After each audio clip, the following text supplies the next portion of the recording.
Hello everyone, welcome back in my channel. Nah, di video kali ini kita akan bahas tentang ketentuan Undang-Undang Dasar Negara Republik Indonesia tahun 1945 dalam kehidupan berbangsa dan bernegara. Nah, apa saja sih materi yang akan kita bahas? Untuk yang pertama kali adalah wilayah negara kesatuan Republik Indonesia. Tapi sebelum itu, tahukah Ananda dengan lagu Rayuan Pulau Kelapa? Yaps, benar banget. Lagu ini diciptakan oleh Marzuki Ismail. Nah, pada tahu kan ya, kalau misalkan masih belum tahu, silahkan langsung ke YouTube dan cari dengan judul Rayuan Pulau Kelapa. Jadi sebenarnya apa sih hubungan lagu itu dengan wilayah Indonesia? Nah, kita tahu bahwasannya Indonesia itu sangat luas, sehingga lirik lagu tadi itu merupakan gambaran bahwa Indonesia adalah negara yang aman dan makmur yang memiliki kekayaan yang melimpah. Artinya, Indonesia itu luas, Indonesia itu memiliki sumber daya manusia yang banyak dan juga sumber daya alam yang melimpah. Makanya lagu itu sangat cocok sekali dikaitkan dengan wilayah negara Republik Indonesia.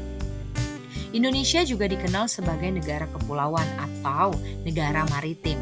Ini ditegaskan dalam pasal 25A Undang-Undang Dasar Negara Republik Indonesia tahun 1945 yang dimaksudkan untuk mengukuhkan kedaulatan wilayah negara kesatuan Republik Indonesia. Dengan kata lain, Nusantara juga menjadi salah satu kata yang sering disampaikan ketika membahas tentang Indonesia.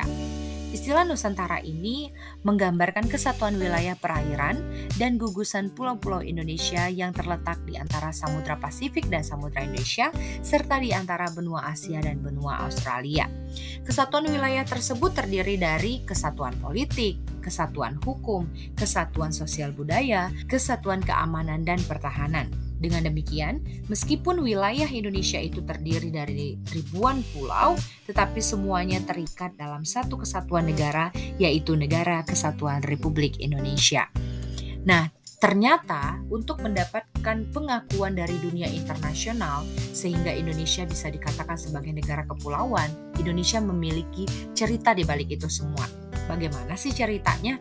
Jadi, pada tanggal 13 Desember 1957, pemerintah Indonesia mengeluarkan Deklarasi Juanda yang terkait dengan wilayah Negara Kesatuan Republik Indonesia, di mana deklarasi itu menyatakan bahwa segala perairan di sekitar, di antara, dan yang menghubungkan pulau-pulau yang termasuk dalam daratan Republik Indonesia dengan tidak memandang luas atau lebarnya adalah bagian yang wajar dari wilayah daratan negara Republik Indonesia dan dengan demikian merupakan bagian daripada perairan pedalaman atau perairan nasional yang berada di bawah kedaulatan negara Republik Indonesia.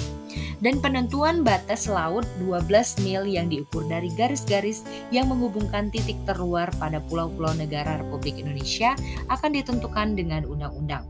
Nah, hal ini nggak gampang guys. Jadi pada saat itu ada Bapak Juanda, namanya Bapak Insinyur H. Juanda Kartawijaya, ini menyatakan bahwa Indonesia itu merupakan satu kesatuan wilayah Nusantara. Laut bukan lagi sebagai pemisah, tapi sebagai pemersatu bangsa Indonesia. Jadi walaupun Indonesia itu merupakan negara yang terdiri dari banyak sekali pulaunya dan banyak juga masyarakatnya, pulau-pulau itu atau laut-laut itu bukan menjadi pemisah, tapi sebagai pemersatu bangsa yang menyatakan bahwa tetap masyarakat ini adalah masyarakat Indonesia di dalam Negara Kesatuan Republik Indonesia. Nah, ceritanya gimana sih? Pada tanggal 13 Desember sudah dikeluarkan Deklarasi Juanda oleh pemerintah Indonesia. Kemudian pada tahun 1982, Konvensi Hukum Laut PBB atau UNCLOS 1982 yaitu United Nations Convention on the Law of the Sea menandatangani apa? Menandatangani deklarasi Juanda tadi yang ditandatangani di Montego Bay, Jamaika pada tahun 1982. Jadi memang benar waktu yang dimiliki oleh bangsa Indonesia menunggu hukum laut PBB untuk menandatangani itu sangat lama guys, kira-kira 25 tahun. Nah, karena memang deklarasi Juanda ini menjelaskan bahwa Indonesia ini menganut konsep negara kepulauan yang berciri Nusantara. Benar-benar dinyatakan bahwa Indonesia ini berciri Nusantara guys. Nah, setelah pada tahun 1982 sudah ditandatangani, Indonesia kemudian meratifikasi UNCLOS 1982 itu dengan menerbitkan Undang-Undang Nomor 17 Tahun 1985. Dan sejak saat itu, dunia internasional mengakui Indonesia sebagai negara kepulauan. Jadi untuk menunggu dari ditandatangani sampai diakui oleh dunia internasional itu nunggu 3 tahun lagi guys. Jadi ada sekitar 28 tahun Indonesia menunggu akhirnya Indonesia menjadi negara kepulauan atau diakui oleh dunia internasional menjadi negara kepulauan. Nah, ini dia ceritanya kan guys. Deklarasi Juanda menegaskan bahwa Indonesia merupakan satu kesatuan wilayah Nusantara. Nah, di sini kita bisa melihat guys, wilayah laut Indonesia itu dibagi menjadi 3 bagian. Yang pertama yaitu zona laut teritorial, yang artinya garis kayal yang berjarak 12 mil laut dari garis dasar ke laut lepas.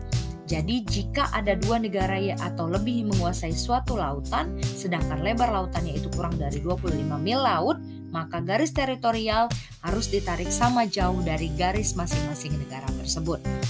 Yang kedua, zona landas kontinen ialah dasar laut yang secara geologis maupun morfologi merupakan lanjutan dari sebuah kontinen atau benua. Kedalaman lautnya kurang dari 150 meter.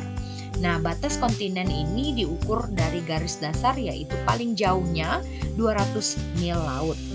Nah, untuk yang ketiga yaitu zona ekonomi eksklusif atau sering disingkat juga dengan ZEE, yaitu jalur laut selebar 200 mil laut ke arah laut terbuka diukur dari garis dasar. Nah, setelah kita melihat wilayah laut Indonesia tadi yang terdiri dari 3 macam, maka kita akan melihat lagi nih bagian yang kedua yaitu batas wilayah negara kesatuan Republik Indonesia. Kita melihat bahwasannya batas wilayah negara Indonesia di sebelah utara itu berbatasan langsung nih dengan Malaysia di bagian timur, tepatnya di sebelah utara Pulau Kalimantan. Nah, kemudian wilayah laut Indonesia sebelah utara berbatasan langsung dengan laut 5 negara, yaitu Malaysia, Singapura, Thailand, Vietnam, dan Filipina.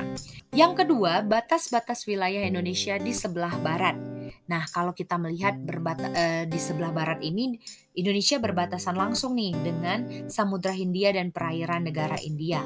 Dan juga ada 2 pulau yang menandai perbatasan Indonesia-India, yaitu Pulau Ronde di Aceh dan Pulau Nicobar di India. Yang ketiga, batas-batas wilayah Indonesia di sebelah timur. Kita bisa melihat bahwasannya di sebelah timur ini Indonesia berbatasan langsung dengan daratan Papua Nugini dan perairan Samudra Pasifik. Wilayah Indonesia di sebelah timur yaitu Provinsi Papua berbatasan dengan wilayah Papua Nugini di sebelah barat yaitu Provinsi Barat dan Provinsi Sepik Barat. Yang keempat, batas-batas wilayah Indonesia di sebelah selatan. Indonesia berbatasan langsung dengan wilayah darat Timor Leste, perairan Australia, dan Samudra Hindia.